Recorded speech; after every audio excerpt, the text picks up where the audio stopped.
Hello, my name is Jacob Cooper, and today we will be discussing the ideas behind classical and neoclassical criminology. Some things we'll be covering are the ideas behind them, some basic definitions, and who contributed to these ideas and what has influenced these ideas over the years and how they apply to today's society. Uh, the first thing we'll be discussing is classical criminology. To give you a basic definition of classical criminology, it goes: crime is the result of exercising free will and personal choices based on the calculations of perceived costs and benefits. So essentially, what we should focus on here is the exercising of free will and personal choices. Classical criminology really harps on the fact that harps on the free will of the individual, that we all have free will and rational thought in order to make everyday decisions, and therefore, when it comes to criminal decisions, we are at fault. If we commit a crime, we rationally thought about that decision, and we had the free will to exercise that act. One thing we'll discuss is how these ideas were influenced by the Enlightenment period. The Enlightenment period was based on the idea of rational thought and the application of reasoned scientific principles. And this kind of varies away from superstitious and unfounded beliefs. So the classical theory of criminology really drifts away from what people even thought about that time in supernatural explanations for human behavior. So especially as it relates to crime, before classical ideas, you could really blame spiritual shortcomings, or just maybe someone being possessed as a reason for them committing a crime. And until the Enlightenment period, when classical criminology emerges, you really have this establishment of the person really is responsible for committing this crime. So the next thing we'll discuss in regards to classical criminology is who influenced these ideas and these principles. What thinkers? Two really influential thinkers in regards to classical criminology are Cesar Beccaria and Jeremy Bentham.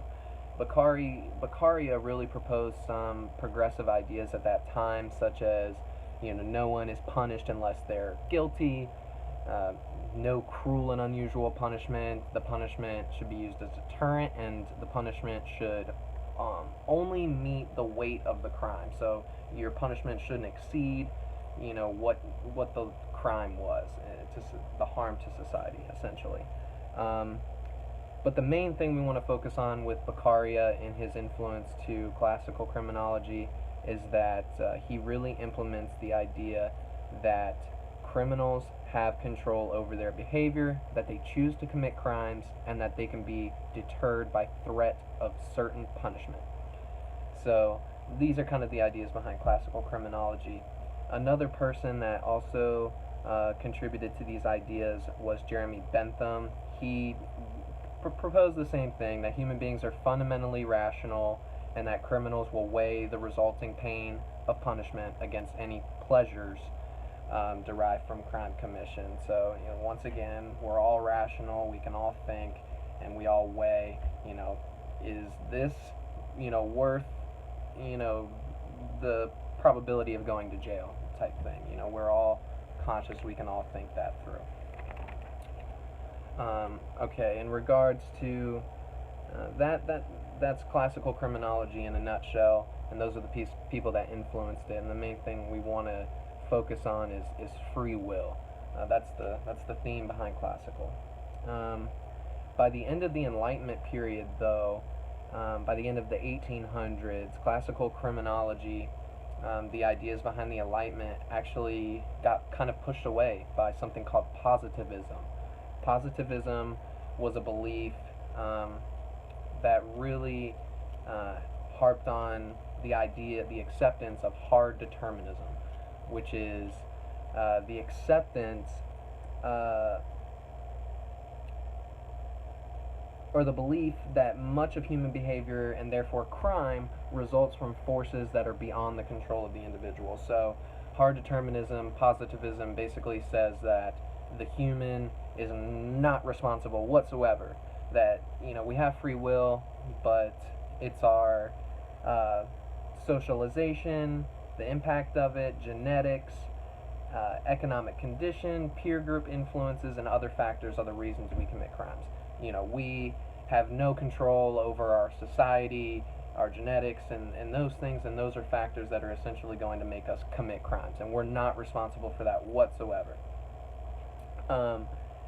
And that belief really took away the ideas of classical criminology at that time, and this was the belief. But those ideas were later challenged around 1970 when several studies showed that offenders were not being rehabilitated no matter what happened. And it really brought a scare among communities, and people really wanted to get tough on crime. And this is what kind of ushered in the era of neoclassical criminology. Neoclassical criminology, neo being new, classical, is just a resurgence of old classical ideas. But the only difference is it's a little bit more in the middle. It's not so far to the left in terms of people, it's only putting the blame on free will. It's kind of a balance in between hard determinism and free will. Where, yes, the person is rational and they're going to make decisions, but you can't completely ignore social factors or genetic factors, the impact of socialization, those types of things. You can't completely ignore that, and that's where we get neoclassical, is that we went through a phase where we didn't put any blame on the individual, and the new era of neoclassical really finds the common ground between those two ideas. So that's essentially what neoclassical, but a basic definition would be neoclassical criminology focuses on the importance of character development, and the rational choices people make when faced with criminal opportunities. So essentially, once again, they're just focusing on other factors that can also contribute to someone committing a crime. So those are the two ideas, classical and neoclassical criminology. It's a little bit of a overview, a little bit of a breakdown. So I hope that helped, and thanks for watching.